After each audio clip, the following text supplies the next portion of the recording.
So for today's video, I'll be answering a question that I received from Alethea. Thank you for the question, and I'll do my best to answer it for you and anyone else that might have the same question. It's something that I'm asked on a regular basis, and especially when someone is starting a business for the first time, it's one of the first decisions that they want to make. Or when somebody has an online business already and is looking to expand and add new products to the mix. What should I sell is one of the major decisions that you'll have to make in your business. But first, you must know how to decide what to sell. A mistake that many people make is by thinking they start with the what to sell. But in fact, what you really should ask first is, who are your potential clients, customers? Or if you are creating content, who is your audience? Because ultimately, without customers, without someone who's willing to purchase it, it doesn't matter what you're selling, you don't have a business and you won't have any money unless you have a specific group of people or person in mind that's going to purchase it from you. So first and foremost, you have to identify who it is exactly that you're serving. Remember, business is a calling to serve a particular group of people. Without them, you have no business. And secondly, once you identify these people, what are their challenges? What are they faced with? What are they struggling with? Are you serving teenagers? Are you serving the elderly? Are you serving people in the country, people in the city? Different groups of people have different needs, so it really depends on who you're serving. An elderly person has very different needs and wants than a person that's very young. Are you selling Ensure or are you selling Pampers? And once the people are identified, the next thing you need to know is what their challenges are. You need to know what they're struggling with, what they are having a hard time with, or products that they're searching for to meet their needs. A 50-year-old farmer has very different needs than a 20-year-old DJ. So if you're trying to sell the same thing to both audiences, you're not going to be very successful. You really need to get to know the people after you identify who you're serving. You need to interact with them and you need to listen to them to hear what their challenges are and their problems are.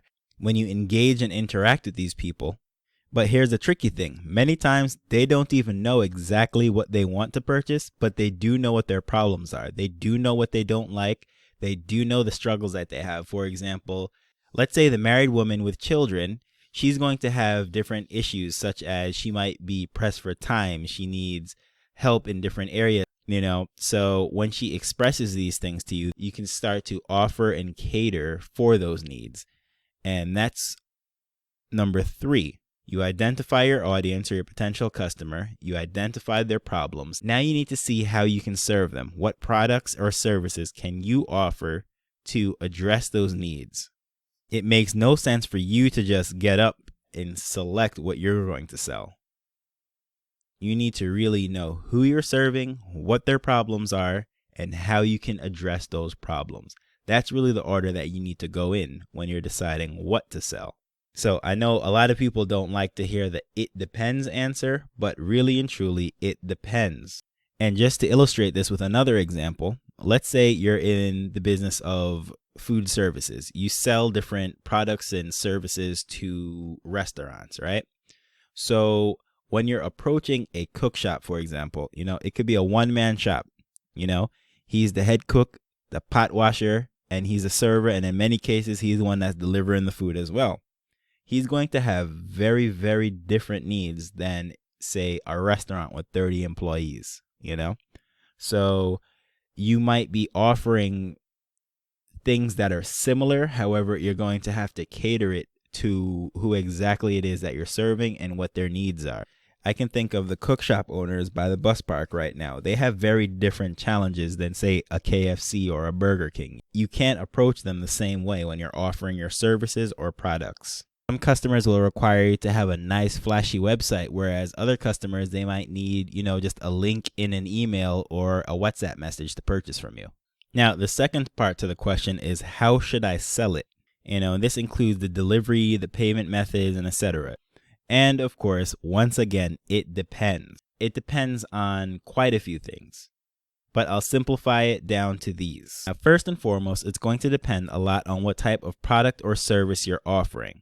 For example, if you're selling clothing, you can promote clothing and sell it through Instagram, WhatsApp. You can sell it through YouTube. And then as far as collecting payments, you could do bank transfers, you can do checks in the mail, you can do PayPal, you can do various things depending on what you're selling. So that is one thing. Let's say clothing can be delivered multiple ways. You can deliver it, have a courier deliver it, you can have Knoxford send it, you can do quite a few things. But something, let's say, is perishable like food. Now, if it's some kind of food delivery service that's being paid for online, let's say you're working with cook shops or restaurants to process payments online or something, how you're going to collect that and deliver it is going to be a lot different than how you would deliver the clothing. Also, the size of the item. Is this something that can be picked up and shipped or put in a pocket, or is this something that needs a truck? It would be very different to sell a vehicle than it would be to sell a pair of earrings. Even when it comes to digital products, there's different ways that you're going to deliver it. Let's say it's a very cheap item. Let's say it costs, say, $5 or $10 or $20 US. All it might take to sell that is a web page with a description, maybe a preview of the item, and then, people will be easily willing to pay for that. But if it is an expensive item, let's say something that costs $1,000, $2,000, $3,000 US dollars, well, then you're going to have to do a very different sales approach. Even though it's a delivery, the delivery is going to be the same. It's going to be a digital item delivered by email or whatever it is by the website. You are going to sell that completely different than how you would sell a $20 product or a $10 product. Let's say somebody is selling a $2,000 course on how to start an advertising agency. For such a high-priced item, what that person's going to have to do to sell it is they're going to have to do something like a sales presentation through a webinar or a video or maybe a call. That might be something that has to be sold over the phone. Whereas someone who's selling, let's say, a musical album for $5 US. Now, maybe all you need to do is let people preview 20 seconds of each song or hear a part of the album, and they'll be willing to purchase, for $5. So it's a completely different approach as to, the $2,000 item. But again, the answer depends. The next thing to consider is, how do your customers and clients shop? How do they make their purchases? Do these people have PayPal? Do they have credit cards? Or are they old school and prefer just straight cash, dropping, the money into your Scotia or NCB account or whatever it is? You have to put into consideration, because I know plenty of people right now, they might have a credit union account, or they just keep straight cash. And when they're purchasing online, they have to contact companies and get a bank account number and make the deposit and, end up calling with a receipt number or something like that. So it really depends on the people that you're serving. You must know how they make purchases, right? Because I'm someone who is very comfortable making purchases with, a debit card or a credit card and buying things online. And I don't lose sleep on that because, it's something I'm very comfortable with. But there are a lot of people that will never put their credit card number or their debit card number online. Me, I feel much more secure and safe doing that than putting money into a bank account. But I personally know many people that feel the exact opposite way. So again, you have to know your people. I know quite a few females will shop off of Instagram. First of all, I never even knew you could do that until really this year, right? Because I have never in my life ever went to Instagram looking for something, browsing, window shopping, and looking to purchase something. Generally speaking, I'm going on Instagram to look on nature pictures, animals, and things like that. However, I realized a lot of women like to look at clothing, swimsuits and slippers and various things like that.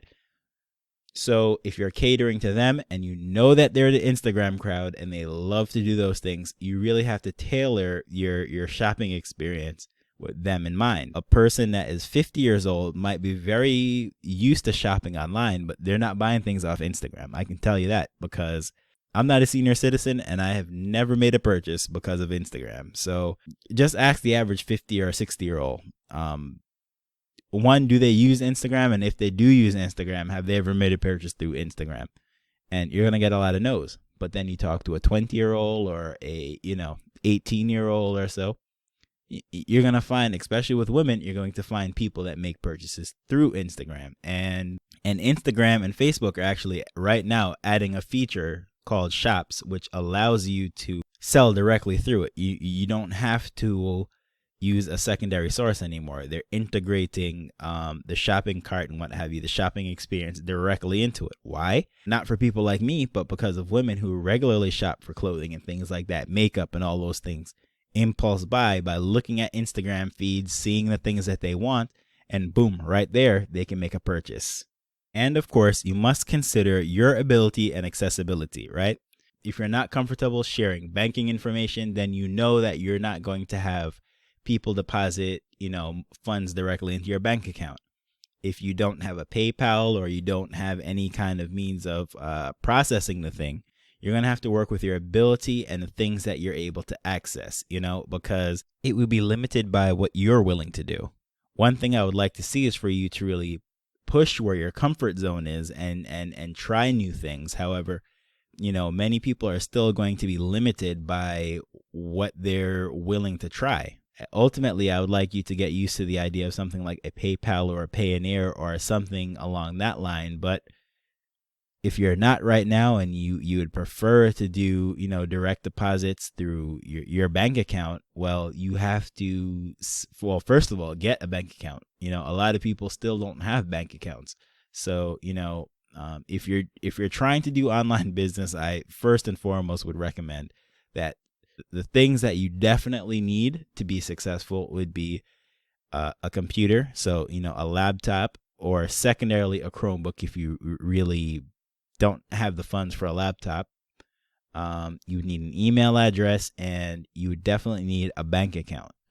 If nothing else, those are the things that you're going to need. So hopefully this was helpful to you. I know it's probably not the answer that you wanted. You probably wanted something very specific, like for me to say, okay, what you really need to do right now is go to wholesale.com and purchase 10 cases of X, and then you need to sell it at Y by putting a $2 website together and then posting Facebook ads or promoting it in your WhatsApp status, and by Monday morning you'll have your first deposit in your account. Unfortunately, it's not that easy. What I have to do is tell you, first and foremost, find the people that you need to serve, learn about what they need, and then they will tell you exactly what to sell. And once you just have that decided, what you're going to sell now to those people, based on that information, you will be able to decide how you're going to sell it. If you have any other questions, or if anyone else has any questions, you can look at the link in the description. It has all the information, how you're going to contact me, and you can submit your questions. So hopefully that was very helpful. And if anyone else has any questions, please just let me know.